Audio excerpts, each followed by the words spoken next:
Em nome de Sua Excelência o Presidente da República, declaro aberta a sessão.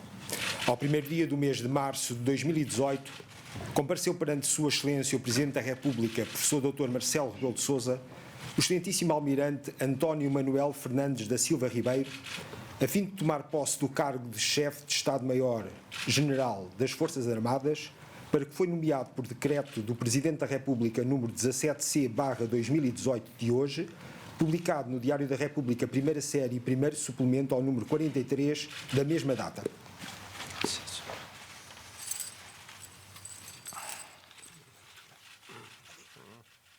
Eu, abaixo assinado, afirmo solenemente pela minha honra que cumprirei com lealdade as funções que me são confiadas.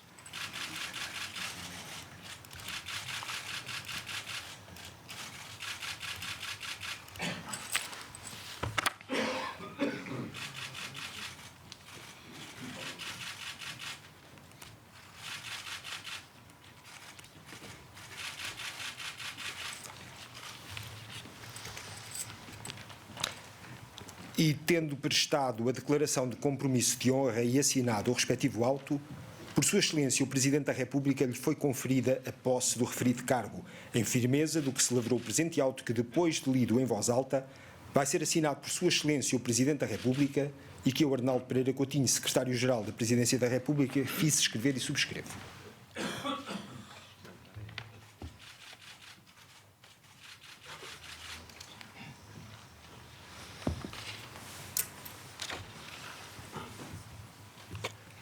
Vai usar a palavra Sua Excelência o Presidente da República. Senhor Vice-Presidente da Assembleia da República, em representação do Sr. Presidente da Assembleia da República, Sr. Primeiro-Ministro, Excelências, minhas senhoras, meus senhores, a política de defesa nacional, tal como a política externa, tem sido, desde a entrada em vigor da Constituição da República Portuguesa, uma política de regime. E por isso, no essencial, é a mesma partilhada por Presidente da República, Assembleia da República e Governo. Assim tem sido também durante o presente mandato parlamentar e governativo. De balde se procurará divergências nessas grandes linhas entre os órgãos de soberania com funções político-legislativas. Na União Europeia, na NATO, na CPLP, na Comunidade Ibero-Americana, nas Nações Unidas, no Atlântico, no Mediterrâneo, nas relações com os Estados do leste europeu, ou com os países árabes, ou com a África, ou com a Ásia-Pacífico. Tal como nas missões externas das nossas Forças Armadas, todas elas exemplo de excelência e de eloquente serviço aos valores personalistas e, portanto, à paz, aos direitos humanos e à segurança, ao diálogo, à cooperação, ao multilateralismo. A mesma sintonia existe no reconhecimento do papel singular das nossas Forças Armadas na própria identidade de pátria e, por decorrência, na afirmação da nossa soberania, da nossa independência, do nosso histórico, mas hoje de novo crescente protagonismo na cena mundial, criando convergências, fazendo pontes, constituindo plataforma entre culturas, civilizações, oceanos e continentes. As nossas Forças Armadas são mais, muito mais, do que razão de orgulho passado de todos nós. São fator de coesão social, territorial e intergeracional, de devoção comunitária, de garantia da nossa individualidade no concerto das nações, de inspiração no presente e para o futuro.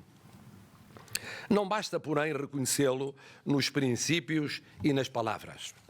Daí o inevitável empenho conjunto dos órgãos de soberania e, em particular, do Governo que detém o poder executivo, mas o tem feito em sintonia com o Presidente da República na reflexão sobre a programação militar, no reforço de capacidades nos vários ramos, no avanço para o cumprimento das metas internacionalmente assumidas quanto à percentagem do PIB alocado à defesa nacional e à relevância nela do investimento, quer em equipamento, quer em conhecimento científico e tecnológico. Daí, igualmente, a preocupação comum da procura de condições estatutárias e de sensibilização dos portugueses, a começar nos mais jovens, de modo a alargar o recrutamento e, sobretudo, a valorizar as mulheres e os homens que integram as Forças Armadas e que mais importantes são do que as capacidades materiais de vária ordem. As nossas Forças Armadas sabem que contam, nestes tempos de riscos e desafios multiplicados e agravados, com a aposta prioritária de todos os que, mandatados pelo povo, prosseguem os destinos de Portugal. Contam e têm direito a contar, pela relevância das incumbências que se lhes encontram cometidas. Mas sabem mais, que os riscos e desafios que se nos colocam não são apenas, e às vezes sobretudo, os dos cenários de intervenção militar. São os económicos, financeiros, sociais, culturais, políticos. São os das opiniões públicas, da sua percepção da realidade, da sua lassidão ou indefinição, da intervenção cibernética, numa outra modalidade ofensiva não menos eficaz do que a armada.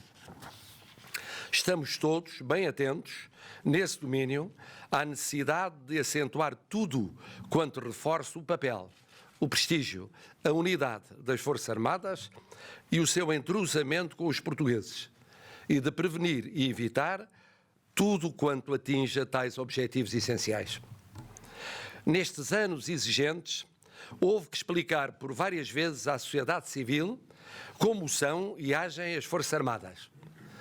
E às Forças Armadas como devem agir e esclarecer a sua ação junto de uma sociedade civil mais distante dessa compreensão desde o fim do serviço militar obrigatório.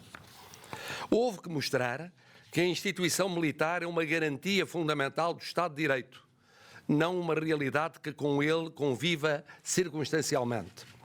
E que a sociedade civil, como o Estado de Direito, as devem entender na sua função e nas características específicas que resultam de um compromisso muito próprio que pode culminar no sacrifício integral da pessoa e da vida, sem limites de geografia, de espaço ou de tempo. Houve que fazer pedagogia interna e externa acerca de todas estas dimensões, para tantos tão novas e complexas.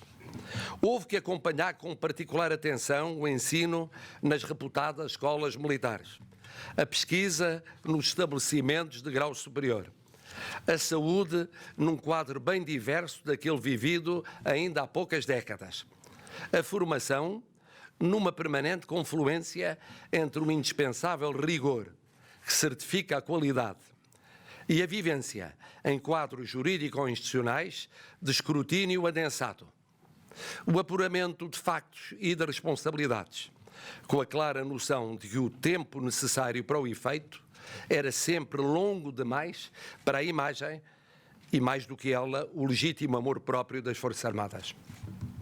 Casos houve, e conhecemos-los bem, em que esse apuramento pelas estruturas internas permitiu identificar omissões, insuficiências ou erros estruturais antigos, propor e decidir mudanças imediatas de procedimento, detectar algumas falhas individualizadas, concretas, punidas, mas não permitiu identificar cabalmente quem e como agiu, bem como eventual nexo de causalidade com ulterior reconstituição da situação de facto originária. Mas isso não nos deve fazer desistir de esperar que se vá mais longe e fundo, até porque instância de investigação especializada assim chamou a matéria desde o primeiro momento. E certamente da sua colaboração com a instituição militar resultará a luz que a todos importa. E antes do mais, importa às Forças Armadas e ao Estado democrático que somos. Mas todos estes passos têm de ser continuados e aprofundados nos próximos anos. Senhor Almirante, chefe de Estado-Maior-General das Forças Armadas, tem servido Vossa Excelência a Marinha, que vê agora confirmada a justeza de uma salutar sucessão de ramos, sinal da unidade substancial e da sensatez procedimental. Apresenta a Vossa Excelência uma carreira distinta em qualidades militares e em predicados pessoais, científicos e cívicos. Sucede Vossa Excelência a quem, como ontem sublinhei, com plena devoção funcional e notáveis qualidades humanas, aplanou vários caminhos, serenou algumas inquietações, preparou sucessivas missões internas e externas. Conta com o apoio dos senhores chefes de Estado-Maior, que sabem que o êxito da sua missão se encontra inequivocamente ligado ao de Vossa Excelência. E, sobretudo, do currículo de Vossa Excelência, Sr. Almirante, avultam a capacidade de liderança, a argúcia estratégica, o atento relacionamento interno e externo, a perspicácia na análise e a firmeza na decisão, sem estados de alma, impulsos ou ruídos desenquadrados ou meramente imediatistas. É certo que o tempo que o espera é árduo, muito a fazer em horizonte acelerado. Mas por experiência de vida, conhece as nossas Forças Armadas, esses homens e essas mulheres para os quais vão neste instante o nosso pensamento e a nossa gratidão. E junto às populações, na prevenção e resposta às calamidades, na defesa do nosso espaço terrestre, aéreo e marítimo, e fora dele no Báltico, no Mediterrâneo, na Roménia, no Iraque, no Kosovo, no Afeganistão, na Somália, no Mali, na República Centro-Africana, na Colômbia, e sempre nas missões com os irmãos na língua, elas e eles são inexcedíveis. E se a todos recordamos neste momento, como não evocar de modo mais sentido os que pereceram em missão nacional? Todos são dos melhores de todos nós. Ajudá-lo-ão certamente no êxito da caminhada ora empreendida. Conhecedor do que é e do que vale Vossa Excelência, o Presidente da República e Comandante Supremo das Forças Armadas, tal como o Governo que propôs a sua designação, está convicto de que o seu mandato será plenamente sucedido, a bem das nossas Forças Armadas, a bem de Portugal.